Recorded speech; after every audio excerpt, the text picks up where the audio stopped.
Can I listen to your podcast?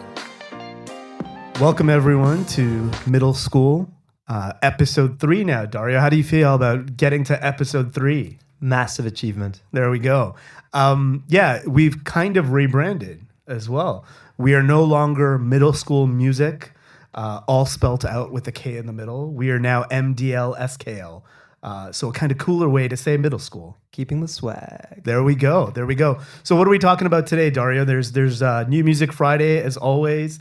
What's captured your interest today in the music industry? So for me, really, it's about the death of the record store.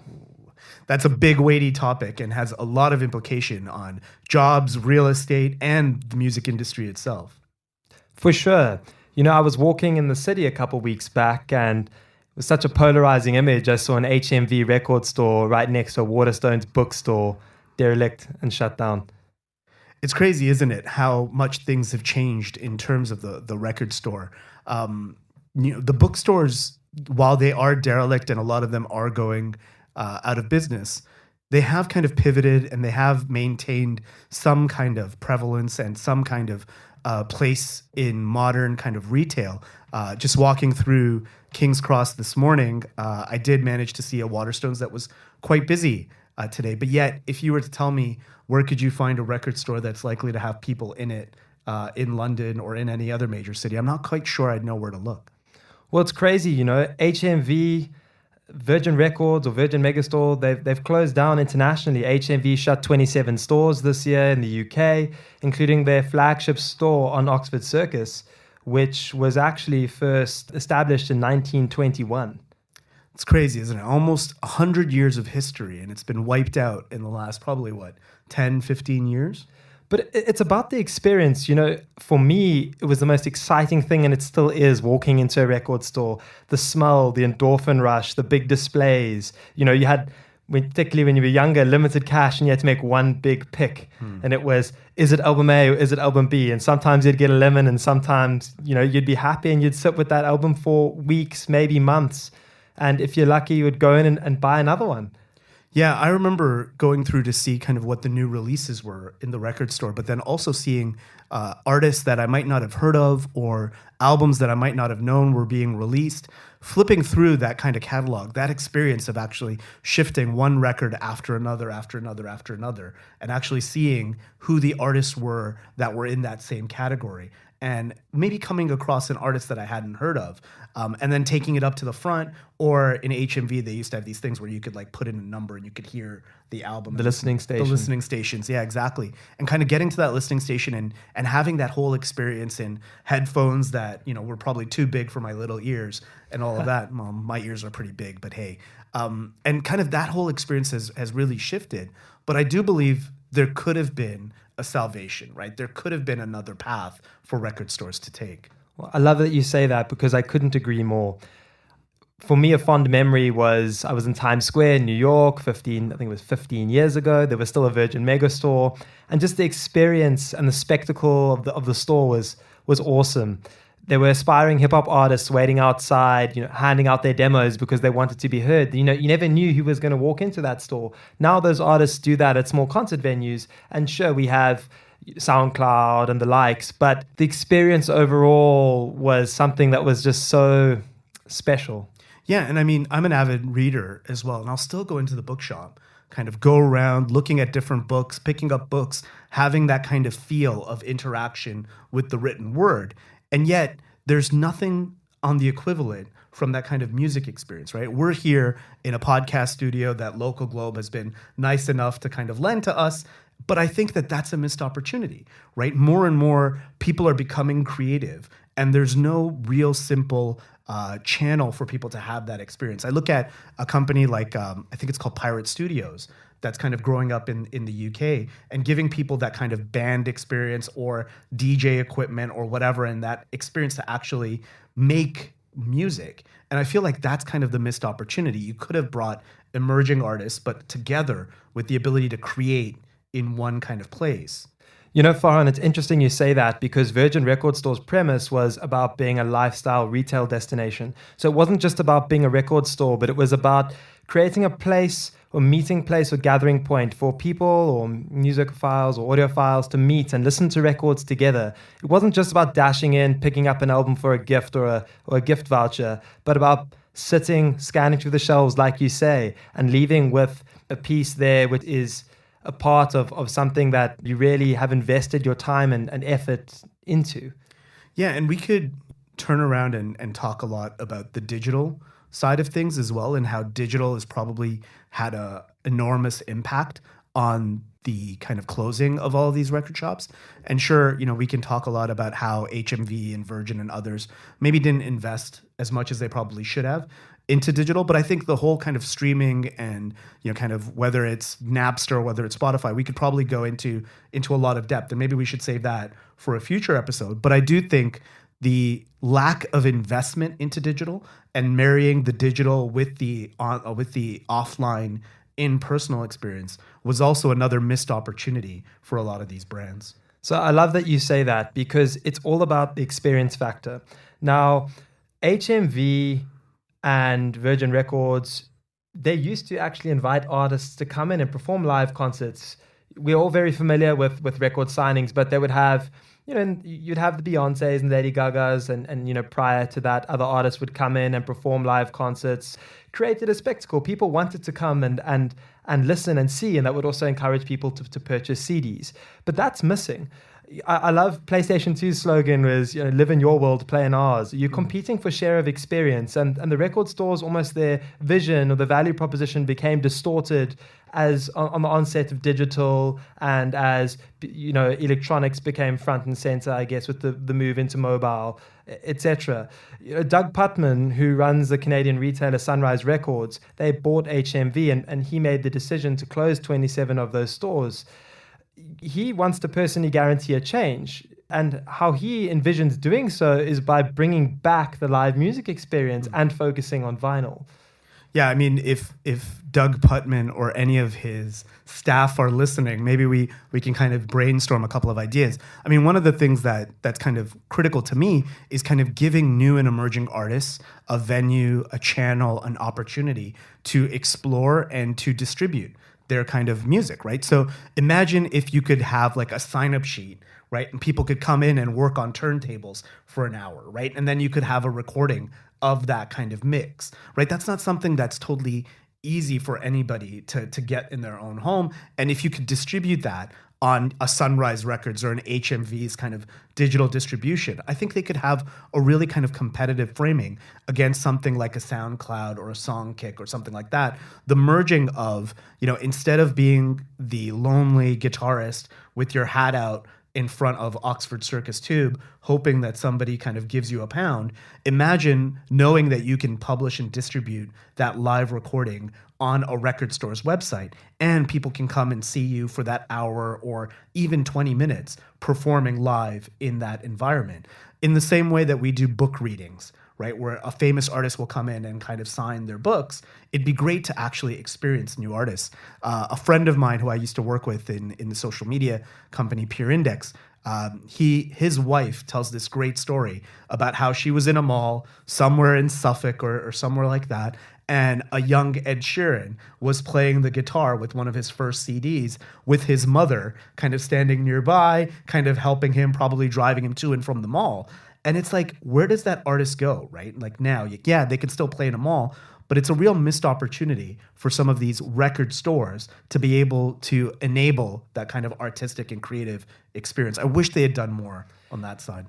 It's such a pity that they've deviated away from that, and I just hope and wish that experience is brought back, and who knows, we may see a resurgence of the record store. But for me, there are multiple factors at play here. So let's just break it down, to keeping it simple.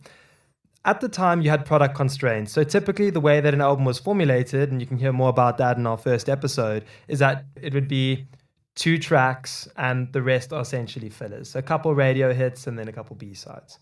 From a packaging point of view, it was typically a plastic cover, and what was cool was I was going through my father's vinyl collection a couple of years ago, and he had the original copy of Rolling Stone's Sticky Fingers album, which actually had the real zipper on the pair of jeans. controversial, and I think it's actually worth quite a bit of money now. But that's unique. It makes people go, hey, like that's pretty cool. Controversial. Yeah, I mean, it's that experience of the physical, right? Like I remember when we held, I think it was my mother-in-law's 60th birthday, and we dug through and found all of her old vinyl, and we had like Simon and Garfunkel and old Beatles albums and stuff, and we put those as displays, right? Because we were quite proud that she had these records. You know, we thought like holding them in our hands, it felt like holding a bit of history in your hands, and I feel like that's kind of gone away with kind of some of the streaming and kind of losing the full almost 360-degree art form of making music. I agree. And you see 30 Seconds to Mars with their most recent release in Q1 of last year, which is 2018. They released a series of covers to try and recreate that experience. And it's particularly prevalent in the South Korean music market, where they release a variety of different covers of an album and people purchase CDs. But you know, in those markets in particular, the investment on the fan side is very different to Western markets.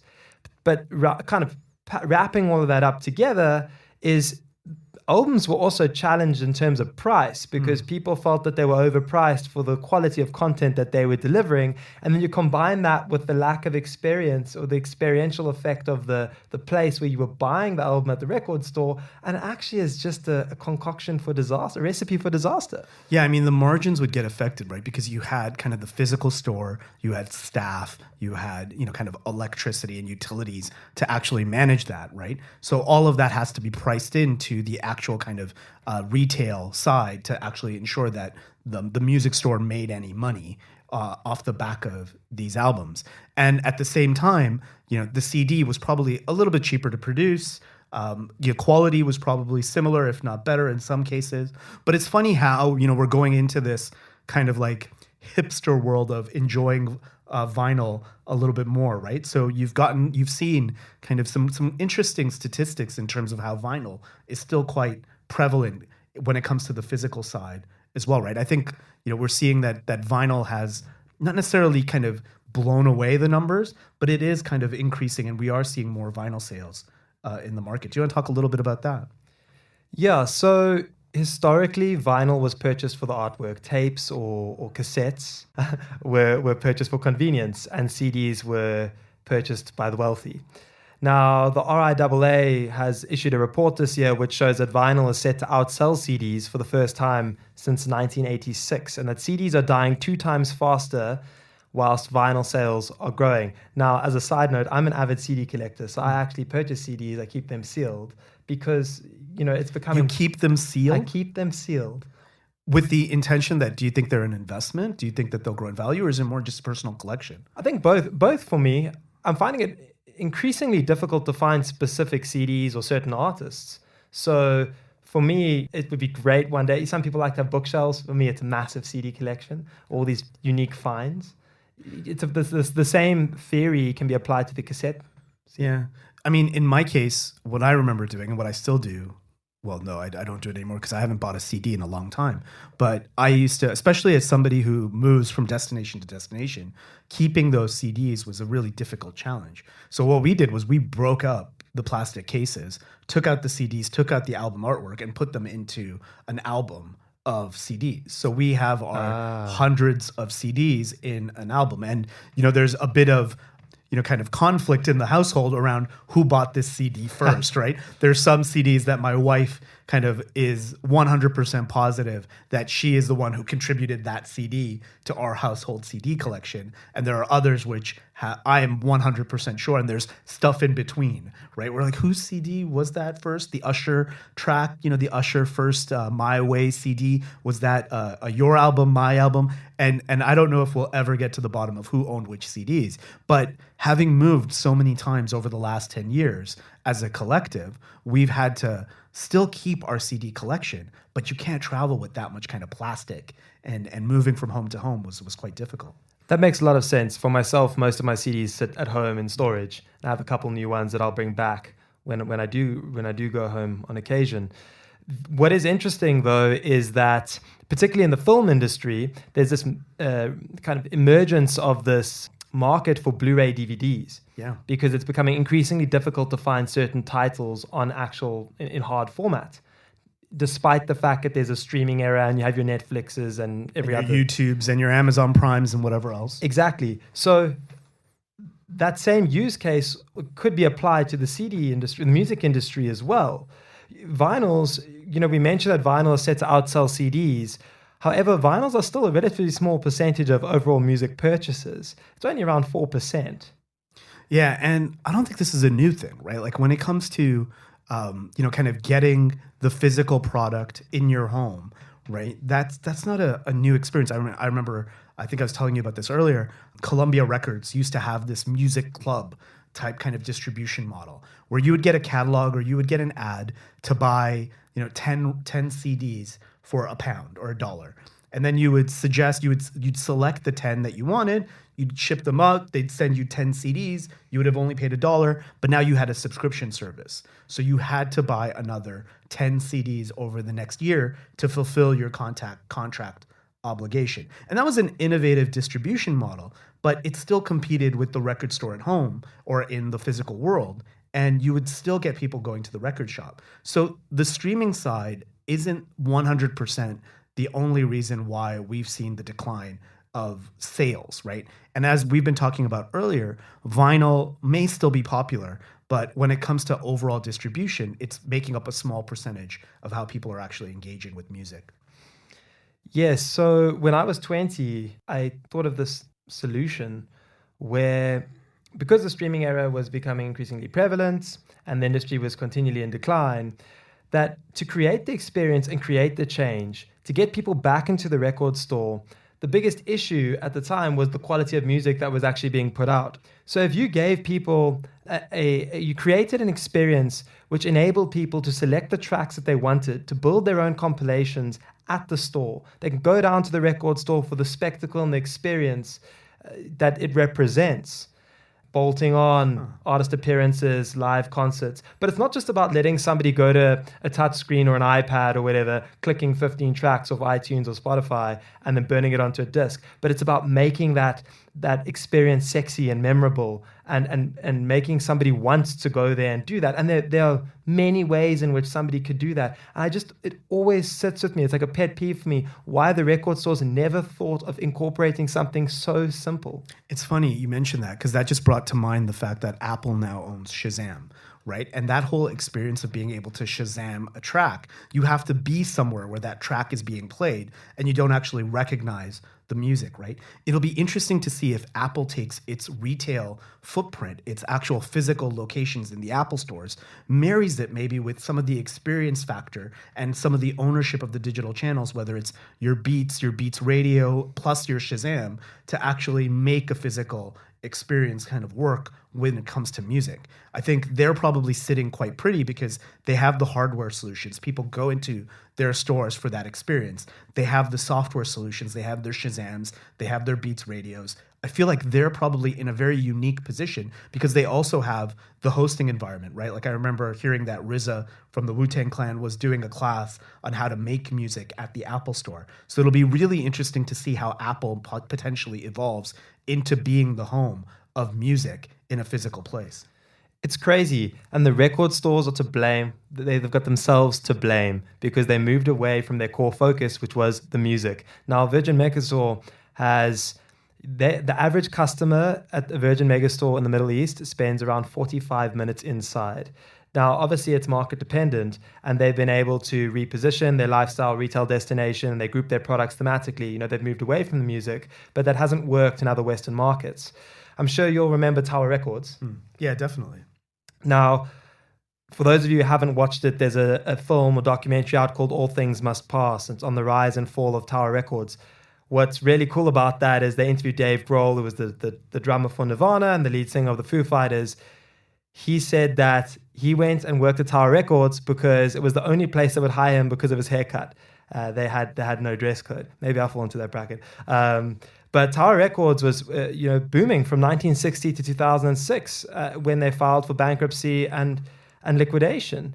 And what was great about it was it was an experience in itself. People who worked at record stores were interesting people. I'm sure, Farhan, you've watched Empire Records.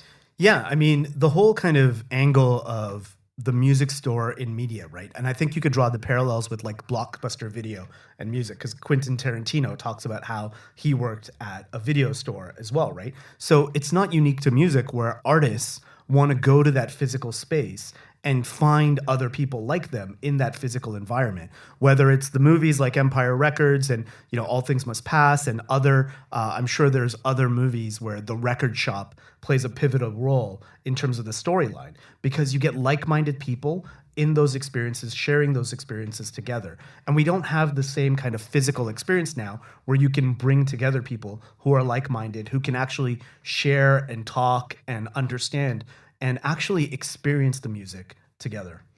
Music brings people together. You don't just see it at record stores. You saw it even in Detroit in 1993, where Eminem used to do his rap battles. It was at the hip hop shop, which was originally a clothing store. People congregated. Why? Because music brought them together. It was a common interest. And you're finding that aside from small concert venues today, at least I'm talking about London, maybe even in New York, how do musos really come together aside from finding maybe an Eventbrite event that's once in a blue moon? Yeah, I mean, I think, sure, digital collaboration in terms of whether it's Reddit channels or other online kind of music forums are one kind of replacement. And yes, I think they absolutely bring people from different geographies together. But the physical experience of two people in a room talking about music, flipping through, not knowing where, and kind of that serendipity of, oh, I'm going to flick this record and the next record I see is going to spark a different conversation. All right, Dario, tell me about an interesting company that you've seen over the last week or so. Okay, so the company spotlight today is on a company called Instrumental, which was founded here in London, and it's an A&R scouting platform. So think of it as hyper-personalization for music scouting. So what do I mean by that? The business uses data science to discover, profile, and track the performance of emerging independent music stars in today's content economy.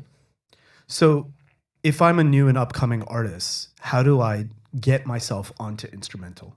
Basically, when a new artist, whether they're independent or not, puts themselves up on the streaming platform, let's use Spotify to keep things simple, people nowadays create lots of playlists. So if you're lucky enough to get onto a playlist track, or your content's up there and it's getting a lot of views, typically most people might not be able to find you if a playlist curator hasn't necessarily kind of kept you on their radar. So what Instrumental does is they ingest playlist and listening data and then monitor millions of tracks and artists each day to track audience growth or decline, and they forecast the future potential of those artists to facilitate and essentially be a digital A&R for labels.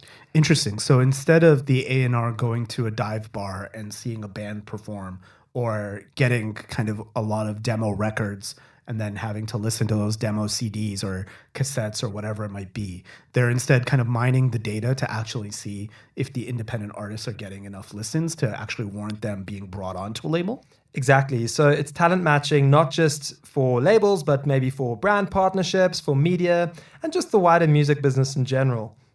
And is this really for, kind of the bulk and the medium type selling artists? Because if I'm for example, a Chance the Rapper or somebody who can actually make my name independently, why would I still want to be on a label? Yeah, it's a good question that you ask, and I think each and every individual has maybe personal preferences for that. I mean, to challenge you, Lil Pump was, we've talked about him time and time again, despite not liking his music. He boomed on SoundCloud and still signed to a label because he wanted that promotional push. Gotcha. Yeah, and I wonder if, kind of this discovery tools for bringing artists and labels together will kind of parallel the evolution of the label itself, right? Like, you probably don't need the tens of people in A&R in a geography, but instead you could leverage a platform like this to keep the label lean. So what the platform also allows you to do is it puts the artist in a position of power where before the label was in that position. So I know Jimmy Iovine offered Macklemore a contract which inevitably Macklemore got 7%. Whereas now, if an artist is able to prove, hey, label, I've actually been able to perform pretty darn well by myself, and you want to sign me. Okay, so now you're going to account for my terms as well. A interesting documentary that you should watch as well is Artifact by 30 Seconds to Mars. That breaks down how a 360 deal is packaged and typically how the relationship between labels and artists it develops. That's interesting because I think one of the things that's really difficult as a new and emerging artist is knowing what your actual value is to the label. So I think if a platform can take some of the negotiating power and almost even out the playing field, that could be a real benefit to an artist, right? Like understanding what the actual value is of being on that label, and at the same time, understanding your own value to that label to ensure that you don't come up with an agreement that favors one side over the other. So around 45% of artists are independent, and that's consistently growing. And the DIY or self-releasing artist sector is the fastest growing area of the music business. It's estimated to be worth around $1.5 billion in 5 years from recorded music alone. So tell me a little bit more about what the platform actually does in terms of the artist's kind of catalog, and how exactly does an artist, or as a consumer, would I use instrumental at all, or is it mostly a business to business where I'm considering an artist as a business on its own and the label as a business? Is there a consumer angle as well? Cool. So the way that it works is around 7 million tracks are uploaded to Spotify each year. Instrumental focuses on powerful playlists as an indication of high potential artists. An influential playlist typically has around 10,000 followers. And it essentially will ingest that playlist data and monitor those tracks to produce outcomes. So there's no like consumer, like I as an individual who's not a musician and who's not part of a label, would I interact with instrumental at all? You wouldn't, no. Okay. So they typically have 3 pricing points. Their instrumental indie will give you full access to the platform. There's the instrumental platform, which has advanced features where you can customize your platform view. It will give you notifications for new artists, and you can work with a special projects team as well as a mobile app. And then there's the instrumental API, where you just pull data to your own platform.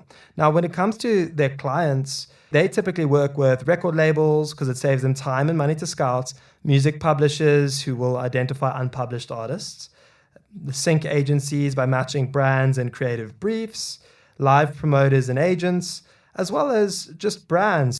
It's a really interesting proposition. I mean, not being from a label myself or an artist myself, I'm not quite sure I feel the fundamental problem they're trying to solve. But it's interesting to see that actually labels and artists are coming together on a platform like Instrumental. And hopefully that might kind of actually even out the playing field. Yeah, I think it's something predominantly trying to solve a pain point for labels, essentially. The record labels and publishing groups, they're trying to keep up with the times. Some are at the sharp end more than others. But considering Instrumental's extensive list of clients, they've got the likes of Live Nation, they work with Cobalt, Sony, UMG, and all the big guys in the industry. I believe there is some value to be drawn from that for their client partners, but for the customer itself, for the artist itself, I do tend to agree with you there that most of them are actually able to develop their careers alone pretty darn well. So Dario, tell me, I mean, how have you kind of come across this company? What's the background of the company? And what's the company stage? So you mentioned that it's positioning with brands, it's come out from labels, stuff. Is it active right now? Or are people actually able to kind of see Instrumental and gather if they are an upcoming artist or if they're working at a label? Would they be able to access Instrumental right now? Instrumental is fully live. It's available. I think that they're trying to expand their footprint in the US further, predominantly New York and LA being where the music hotspots of the States and Texas, of course. Can't forget them. Yeah, it's interesting. I heard a podcast, I think it was this week, where it talked about actually country music being probably the most historical music in the US, having kind of one of the longest histories. And, kind of from a sales perspective, it might be something, I know neither of us is really a big country music head, but seeing as how artists like Taylor Swift, Billy Ray Cyrus, and others are kind of influencing the pop and hip hop cultures now, and you're seeing kind of country and Western music coming into that space. It's interesting that they've kind of also, I'm sure they're probably probably doing stuff with Nashville and other kind of country music hubs. It's interesting to see that as an emerging space for new creativity as well in technology. Nashville is nicknamed Music City, USA, because it's the epicenter of country and Western music. And we could talk about this for ages. Old Town Road, Lil Nas X, TikTok explosion. Exactly. Who's the other guy with Get Up? That song that you kept on. Oh God. Okay. Yeah, Blanco Brown's Get Up was the one that you're talking about. Yeah, he's definitely one of these other kind of emerging, almost kind of artists that are taking country and Western music and merging it with kind of more established, almost urban music as well. All right, we're recording this on a Friday, so that means there was a new Music Friday playlist dropped, as well as a bunch of new releases this week on Spotify and other streaming channels. Dario, what's caught your ear this week? It's a bit of a throwback Friday, actually. We've seen new albums from Akon coming out of the woodworks with an album called El Negrito, which is a Latin album. It got a couple features there with Mr. Worldwide, Mr. Pitbull. So I don't know if you've listened to it yet, but does Akon still do his convict music drops? He doesn't. The album for me, I stopped listening after the first track. I think he's going to try and come back with more of a hip-hop release. He had a 3-disc album called Stadium that was meant to come out, each one focusing on a specific genre of music, one on EDM, one on hip-hop, and one on more Latin-inspired music, but that failed to make its way on the commercial stage. We've also seen albums from The Darkness called Easter is Cancelled. Their last record, I think, was in 2005, One Way Ticket to Hell and Back. And then Dido has released a single called Just Because. And Eminem's not featuring on this track? Nope. What else have you seen? I think you mentioned some new Travis Scott, right? Have you heard the new Travis Scott? What did you think of that? Yeah, Travis Scott's Highest in the Room was released today. For me, Travis Scott's a bit of a hit or miss. I don't know if it's a generational thing. I don't really like the auto-tune too much. I think I had enough of it with T-Pain, and then Future jumped on that bandwagon and a bit maxed out. We've seen Camila Cabello release Cry For Me, Jesse Rise released Far Away, and Halsey actually released a track called Clementine.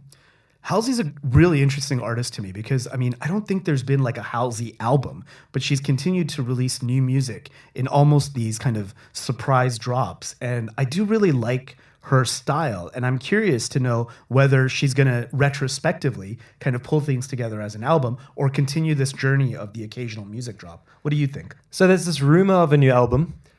Historically, she's released 2 albums, but you probably wouldn't even know that it's her, and they were in 2015 and 16. Her new strategy seems to be working out far better for her. It seems like it's financially viable. It's got a good amount of brand partnerships. I think there's one we saw on the tube with DKNY. Oh, that's right, yeah. So it'll be interesting to see what happens. I don't really like the Clementine song. It's something that seems to be more of a personal record for her. But you know what? I dig what she's doing, and she's got to just keep rocking it. So going back to your point about older artists or, kind of artists from 10, 15 years ago, has it really been that long for Dido? Possibly.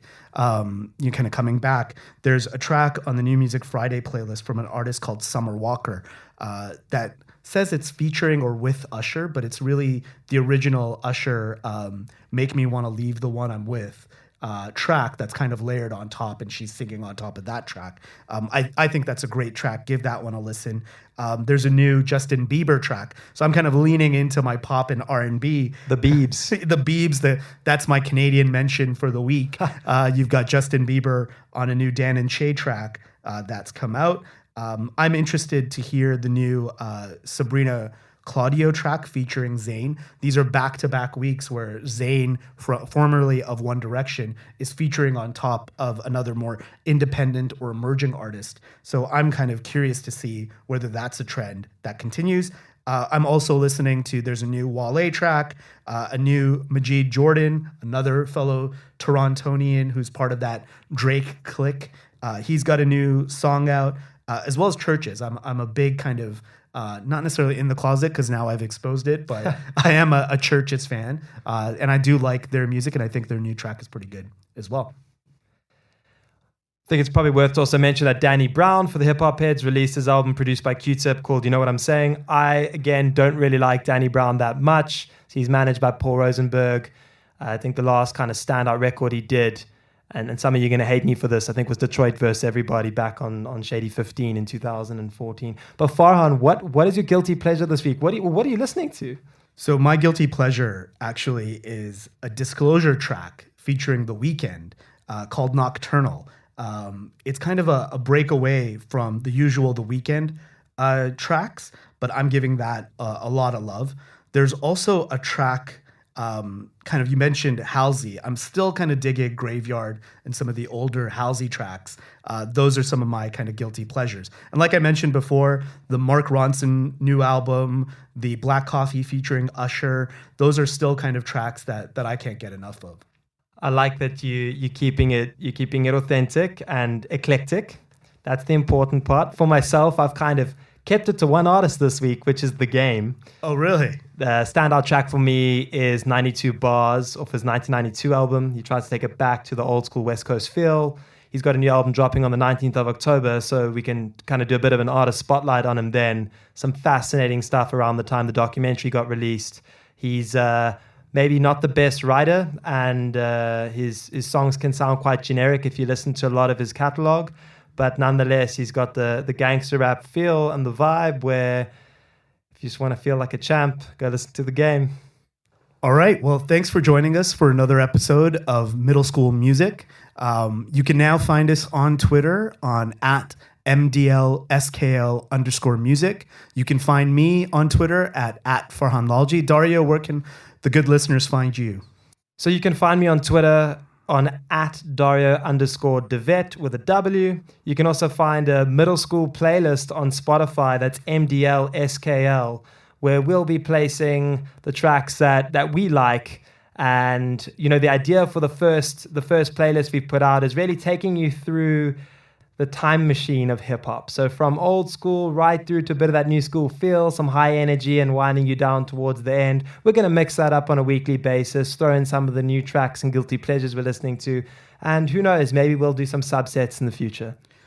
You should be able to record or find the podcast now on iTunes and hopefully on Spotify. By the time you listen to this, we'll be on hopefully both channels. We'll continue to add new distribution channels, and hopefully you can find us wherever you're listening to podcasts.